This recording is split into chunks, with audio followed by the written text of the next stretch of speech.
naay nangutana sa ako unsaon kuno niya pagsugod og vlog. So right mga goy, ato ning tubagon. So katong nakabalo na, so scroll na diha ay nagpalagpalag. So right mga goy, sugdan na nato. Kanay imong pangutana goy, tubagon gyud ako ni goy kay syempre basin maingon kag grabe lain ang tawhana di man tubagon atong pangutana. So pero tubagon ako na goy, simple ra kung tubagan na goy. Ang pinakauna nimong buhaton goy, magpalit kag cellphone ug na kay cellphone. So right, good sa kay na kay mo na himuon nimo pag video mo na imong gamiton sa paghimo og content, video ba ana ba. So right mga goy, ang ikaduha mga goy, so mag-install kag Facebook.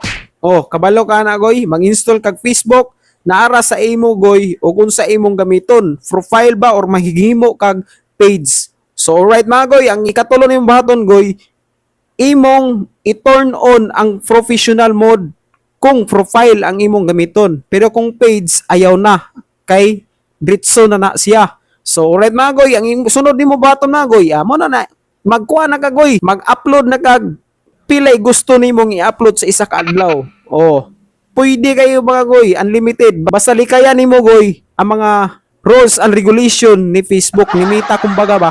Naa say mga rules dapat imo nang istadihan adisir ka magsugod og vlog. So mo na akong advice nimo goy, mag-study sa ka adisir ka mag-start og vlog, no? Studyhan nimo unsay mga dapat imong likayan kay kung ma-restrict ang imong account mga goy, dili na healthy ang imong Facebook.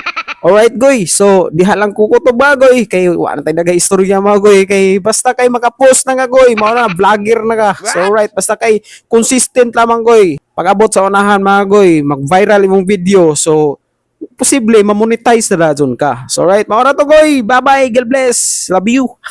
Wow.